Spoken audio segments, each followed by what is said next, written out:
औज़ुबिल्लाहिमिनश्शैतानिर्रजीम बिस्मिल्लाहिर्रहमानिर्रहीम जी अस्सलाम वालेकुम। कैसे हैं स्टूडेंट्स? उम्मीद है खैरियत से होंगे। तो आज हम 7 क्लास की मैथमेटिक्स करेंगे, जिसमें हमारी एक्सरसाइज कंटिन्यू 3.1 है और इसमें मैं क्वेश्चन नंबर 1 कंप्लीट करवा चुका हूं। आज हम इंशाल्लाह इसका क्वेश्चन नंबर 2 करेंगे। इसमें जो है सिर्फ वो ये कह रहा है, कहता विदाउट कन्वर्ट किए बगैर हमने क्या करना है, state whether the following rational number terminate और नॉट। यानी कि वो कहता है आपने इसको सिंप्लीफाई या कन्वर्ट नहीं करना, आपने जस्ट इसको ऐसे ही इसी हालत में आपने इसको बताना है कि कौन से जो है नंबर वो टर्मिनेट है और कौन से टर्मिनेट नहीं। ठीक है जी उसके लिए आप लोगों को यहाँ पे हमारे इसी पेज पे ये अंडरलाइन में उसने इसको लिखा हुआ है। वो कहता है if the denominator of a rational number. अच्छा, डिनोमिनेटर क्या कौन सा होता है? एक रकम ऊपर होती है और एक नीचे। आपको वैसे पता भी होगा, लेकिन मज़ीद कुछ ऐसे बच्चे होते हैं जिनको नहीं पता होता, इसलिए मैं बता रहा हूँ कि ऊपर वाली जो रकम होती है, इस फ्रैक्शन में जो ऊपर वाली रकम होती है इसको नोमिनेटर कहते हैं, नोमिनेटर। ठीक है जी। और इसी तरह जो नीचे होती है इसको डिनोमिनेटर कहते हैं। ठीक है जी। तो डिनोमिनेटर वो कहता है इफ़ दी डिनोमिनेटर यानी जो नीचे वाली रकम है of a rational number has only the prime factor, यानी कि जो डिनोमिनेटर है उसका जो प्राइम फैक्टर सिर्फ और सिर्फ कौन सा आना चाहिए, 2 और 5, यानी 2 और 5 जो है वो उसका जो है फैक्टर आना चाहिए, और या बोथ 2 एंड 5, यानी यहाँ पे वो कहता है या तो 2 आए या फिर 5 आए। अगर नहीं तो इन दोनों में से आप 2 और 5 भी अगर इसका फैक्टर बनता है किसी भी डिनोमिनेटर का, तो उसको then the rational number is a terminating decimal. ठीक हो गया जी। अभी इसको मज़ीद थोड़ा सा मैं इसको सिंप्लीफाई करके आपको बताऊंगा जब, तो आपको बहुत ही अच्छे से इसकी समझ आ जाएगी। और इसका आंसर आपने यस या नो में आपने बताना है। ठीक है, यानी कि ये क्वेश्चन है जैसे 7/80 है, ये वो हमसे कह रहा है टर्मिनेट है या नहीं। अगर ये टर्मिनेट होगा तो मैं क्या लिखूँगा, यस, और अगर ये टर्मिनेट नहीं होगा तो मैं लिखूँगा नो। ठीक है, यस और नो कौन से टर्मिनेट और कौन से नहीं है, उसके लिए मैं उसने ये जो है फार्मूले में इसमें बता दिया है डेफिनेशन में।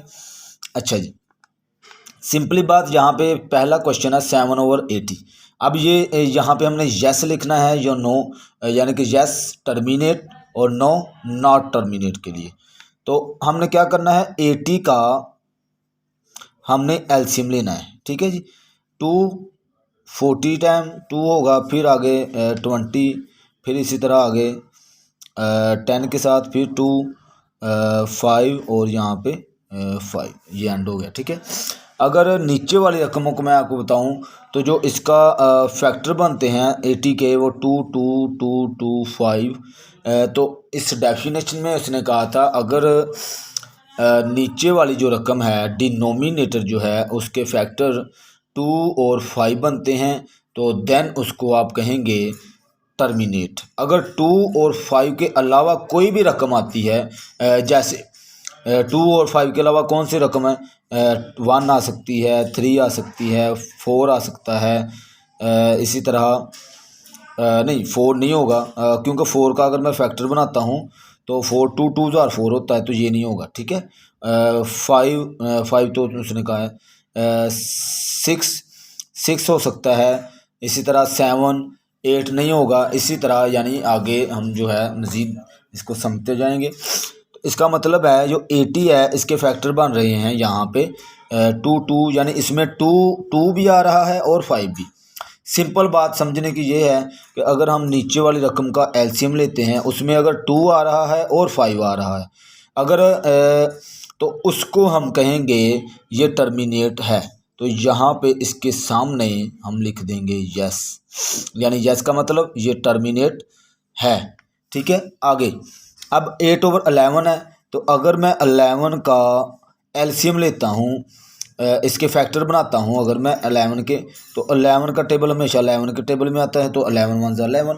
तो इसका मतलब है 11 में कहीं पे भी 2 या फिर 5 नहीं आया, इसका मतलब है इसके सामने मैं क्या लिखूँगा, 9। सिंप्लीफाई करने की ज़रूरत नहीं है। इसी तरह 1/9 है, अगर मैं 9 के यहाँ पे फैक्टर बनाता हूँ, 3 और 1, यानी कि 3 × 3, ये 2 फैक्टर इसके बनते हैं। इसमें कहीं पे भी 2 या 5 नहीं है, तो इसका मतलब है इसको मैं 9 लिखूँगा। अब 13/20 है, अब यहाँ पे आ गया है 20। अगर मैं 20 के यहाँ पे 20, इसका मैं एलसीएम लेता हूँ, यानी इसके मैं फैक्टर बनाता हूँ, तो 2 के साथ 10 2 टाइम, फिर 2 के साथ 5 2 टाइम, और यहाँ पे 5 1 × 5। देखें यहाँ पे 2 × 5, मेरी बात समझ रहे हैं। यहाँ पे 2 भी आ गया, 2 भी आ गया और 5 भी आ गया। तो हमारा जो डेफिनेशन थी वो यही कहती है कि 2 2 और 5 आना चाहिए, यानी यहाँ तो 2 हो, फिर 2 हो, और अगर 5 भी है तो यस। ठीक है जी, इसके लिए यस होगा। अब 40 है, तो 40 के आप फैक्टर बना लें, तो 40 में भी 2 आता है, 20, फिर 2 आता है, 10, फिर 2, फिर 5, ऐसे।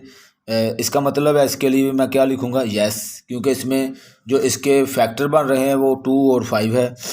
आगे 21, अगर मैं 21, ये 21 है, इसके फैक्टर बनाता हूँ तो 7 7 और 1, 3 और 7 इसके फैक्टर बन रहे हैं। इसका मतलब है ये 9 होगा। ठीक है, सिर्फ 2 हिस्से होने चाहिए, 2 और 5। जहाँ पे 2 और 5 होगा वो यस यस यस होगा। ठीक हो गया जी। आगे इसका 7 वाला, 8 के आप फैक्टर बना लें, 8 2 टाइम, 4 2 टाइम, यहाँ पे 2 2 2 और 1, 2 × 2, तो 3 दफ़ा 2 2 आ गया है, तो इसका मतलब है इसके आगे भी मैं क्या लिखूँगा, यस। अच्छा, 5 और 11 15, सॉरी 11 कह रहा हूँ। इसके अगर मैं फैक्टर बनाता हूँ तो 3 5 5 और 1। यहाँ पे अगर आप देखें तो यहाँ पे 5 आ रहा है। ठीक है जी, तो 5 आ रहा है जी, यहाँ पे 5 आ रहा है, इसका मतलब है ये भी क्या होगा, यस। क्योंकि आप डेफिनेशन देखें, वो कहता है या तो सिर्फ 2 हो, अगर 2 भी आता है तो वो भी क्या होगा, यस होगा। अगर 5 आता है तो भी यस होगा।